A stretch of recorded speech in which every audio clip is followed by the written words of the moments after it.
The Legend of Zelda Ocarina of Time is an amazing Zelda game and overall one of the best games of all time. I'm not saying anything new here, everyone's said it countless times over the years, but nobody seems to ask why anymore. Everyone's just kind of like, yeah, that game right here is pretty good, and I can't help but agree. Today, however, we're going to go over the biggest aspect on why I think Ocarina of Time is so beloved, that being the dungeons of the game. These things are masterpieces through and through, and today, we're going to rank every dungeon in this game from worst to best. Now, do keep in mind, I'm not too up to date on what the community's general thoughts are on what is and isn't the best dungeon from a game that came out before I was born, so I am indeed very curious. What is your favorite or least favorite dungeon from this game, or just any Zelda game in general? Let me know down in the comments below. But without further ado, let's get into the ranking. Coming in dead last, we have Ganon's castle. I mean, come on, does this really count as a dungeon? I sure don't count it. I mean, overall, this area is fine, I guess. I don't know, I just really don't count it as a dungeon. More of a mini dungeon of sorts, as the real crux of the area is the final fight with Ganondorf. That's what everyone's really here for.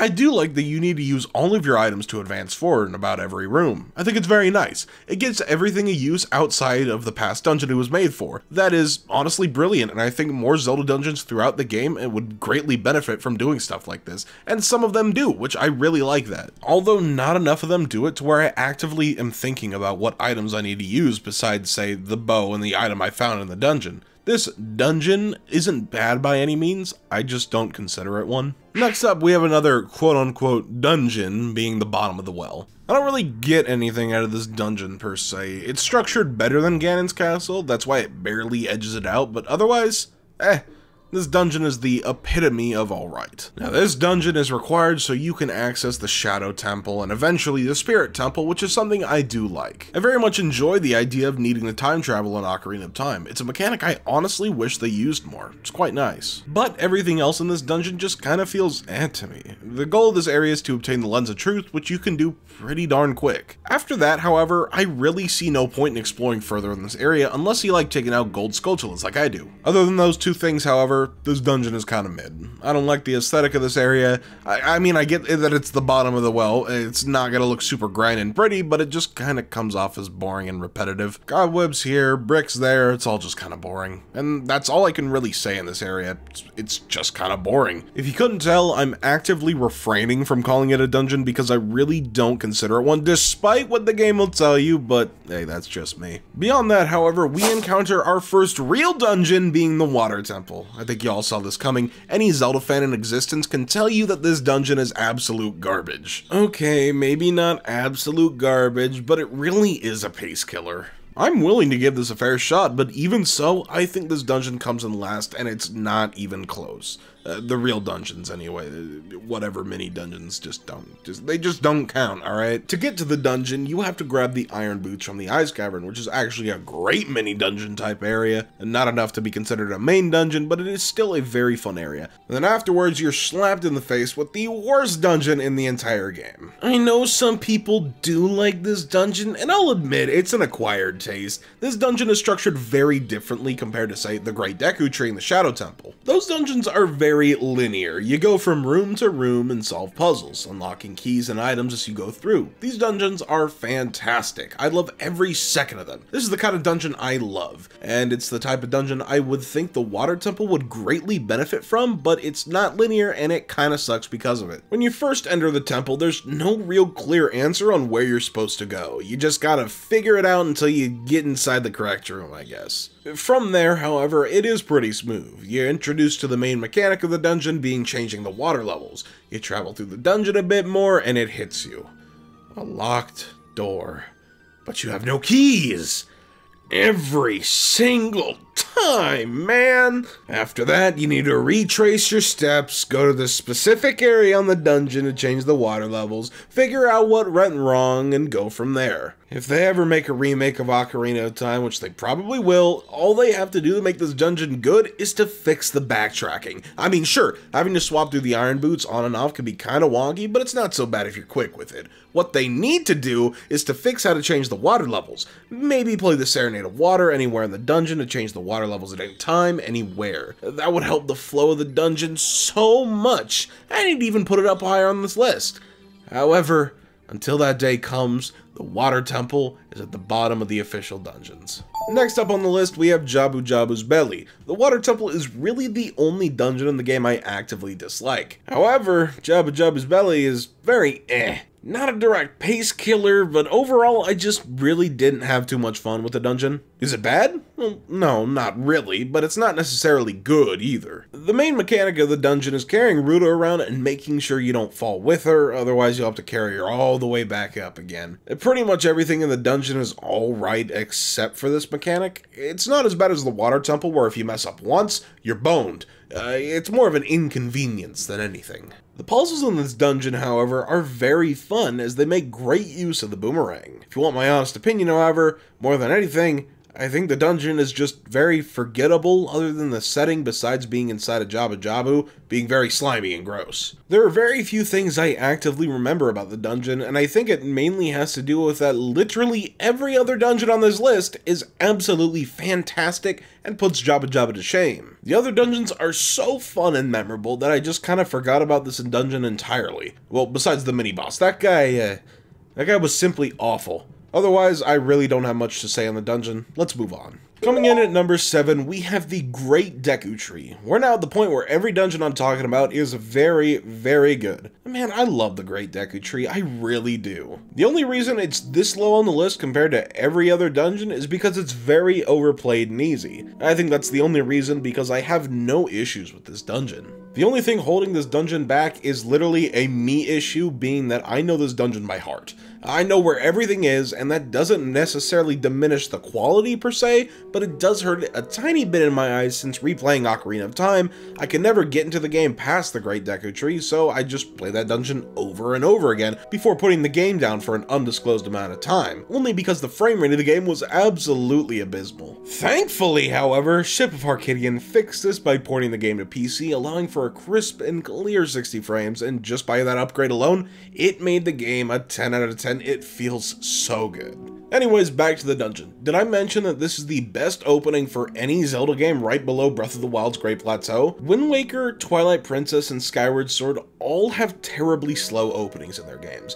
I get it's to establish the world and its characters, but holy crap, the game moves at an absolute crawl. Ocarina of Time, however, doesn't have this issue at all. Grab a shield, grab a sword, and be on your way. This sets the mood and tone perfectly for the rest of the game, and frankly, never gets boring. I have no beef with this dungeon at all. I wouldn't say it's a perfect dungeon, but it is a perfect opening to the game, getting you used to the controls and everything else. The boss Goma is also really darn cool with the ending of the dungeon setting the fire to go fulfill your mission. Absolutely awesome stuff. Here at number 6, we have the Fire Temple. This temple's pretty good.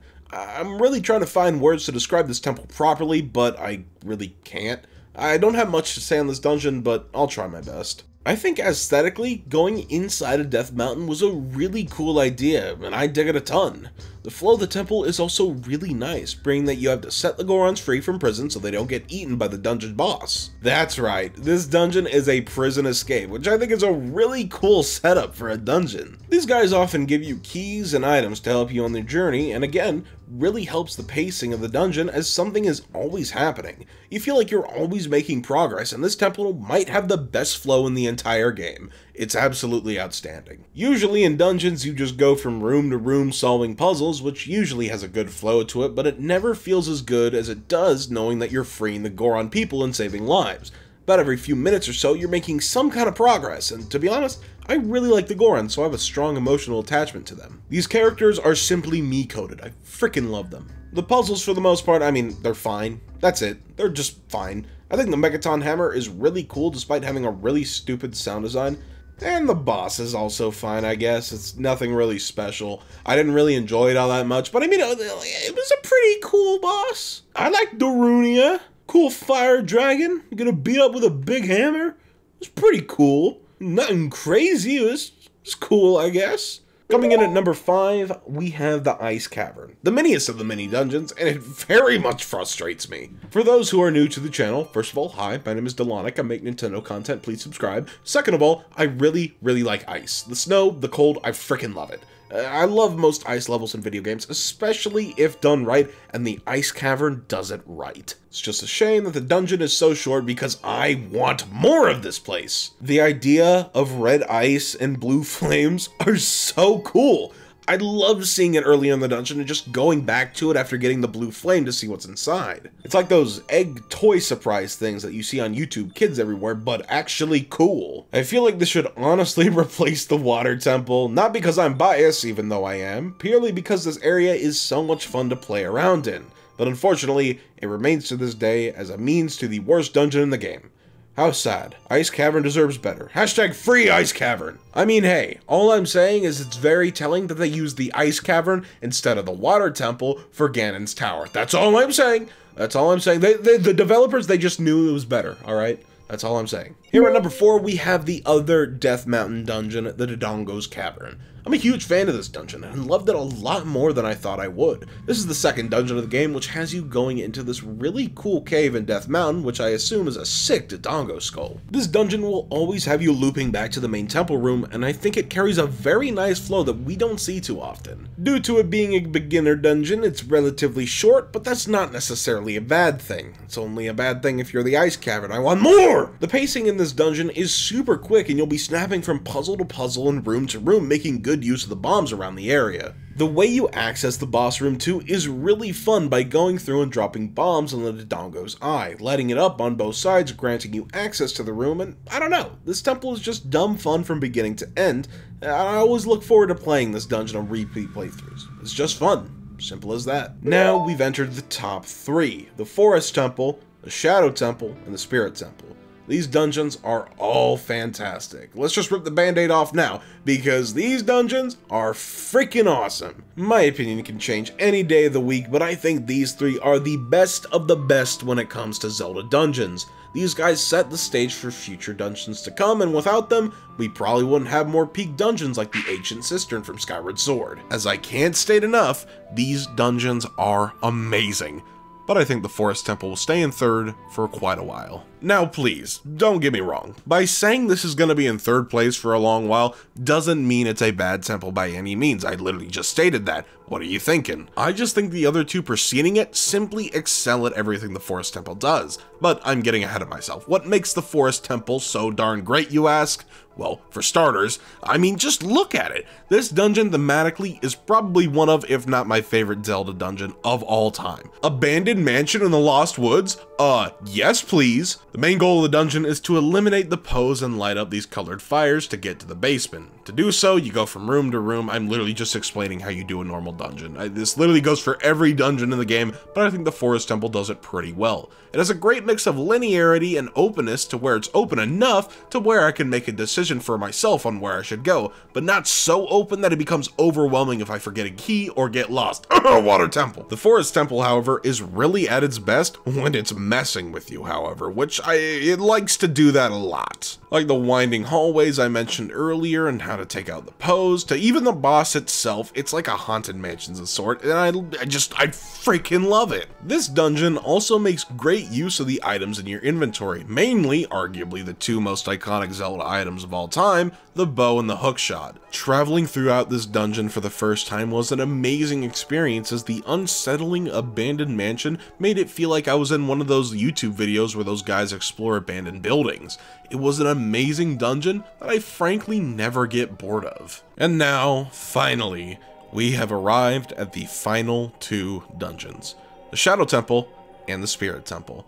2 very phenomenal dungeons. Absolutely fantastic from the puzzles all the way down to the aesthetic. But only one will come out on top. The Shadow Temple starts with a very unexpected yet exhilarating cutscene. After the Water Temple, you're left relatively directionless as you traverse the land of Hyrule, not knowing where to go until you stumble on the Kakariko village in shambles, on fire, as Sheik relays the info that an ancient evil sealed within the well has been released and that Impa has gone into the Shadow Temple to fight it. This temple has a very gripping setup, and it also requires the use of time travel to complete it, as you need to go to the bottom of the well to get the Lens of Truth so you can do, well, literally anything in that dungeon. The theming of the Shadow Temple is also a massive highlight, as this appears to be the catacombs of Hyrule or something along those lines. I love connecting the dots in Zelda lore, and the Shadow Temple is absolutely full to the brim with it. Walls made out of bones, nothing but undead enemies.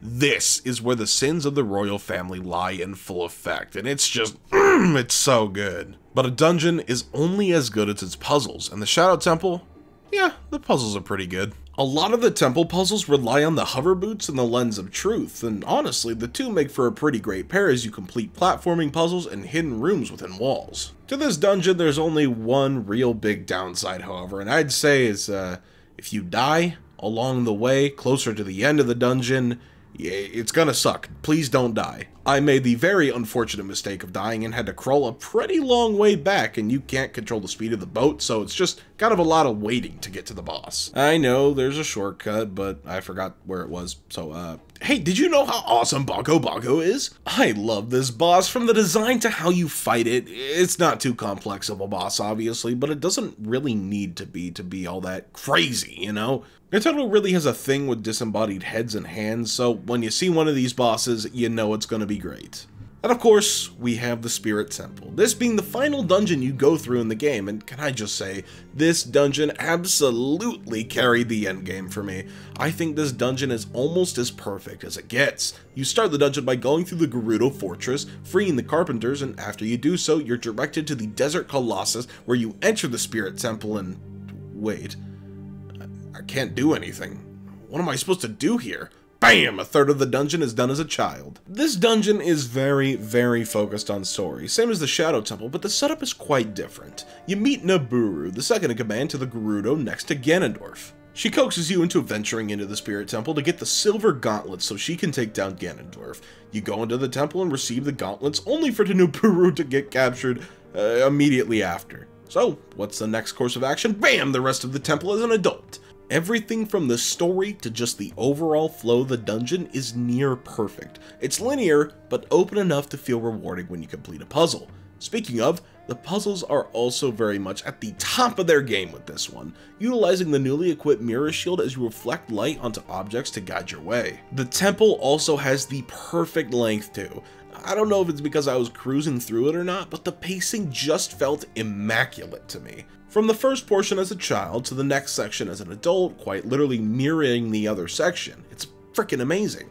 Oh, and did I mention that the bosses are also really good in this dungeon too? The Iron Knuckle remains as one of the most iconic Zelda villains of all time to this day, and well, I think this game is a very good reason why. These things hit hard, but it is so rewarding once you take them down. Twin Rover for the most part is alright. I mean, it took me way longer than I should have to beat that boss, but man, it's just a really cool design boss. I had so much fun with it, what can you do? Everything just seemed to click in this dungeon as everything flew together really well, and honestly, it's a temple I will never forget. But which one is better? The Shadow Temple and the Spirit Temple are both probably in my top 10, maybe even top 5 dungeons in all of Zelda, so picking only one is just really difficult. Both dungeons have great bosses, great puzzles, and great aesthetics, so the answer isn't very clear, and honestly, my decision might change depending on the day, but I think the Spirit Temple ever so slightly edges out the Shadow Temple. Again,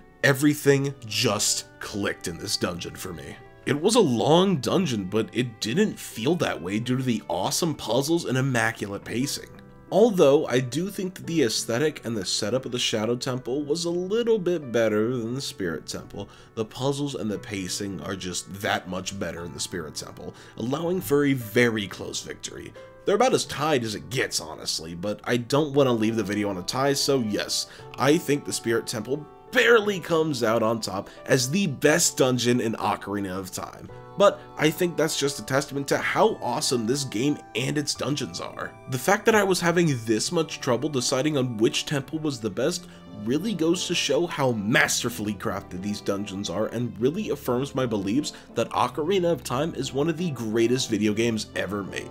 It's just that good. Now, of course, I know everyone out there has a different opinion, and I'm very curious to know, what is your favorite dungeon in Ocarina of Time, or just Zelda in general? Definitely make sure to leave a comment down below, or if you want to have a bigger discussion around it, make sure to join my Discord server, link is in the description. But that's going to do it from me today. If you liked the video, make sure to smash that like and subscribe button in the face. It really means a lot as I'm a new channel, really trying to grow out here. I have a lot of big plans coming for this channel, so I would definitely like to see you all there, but otherwise, I'm gonna see you all in the next video. Stay fresh, everybody.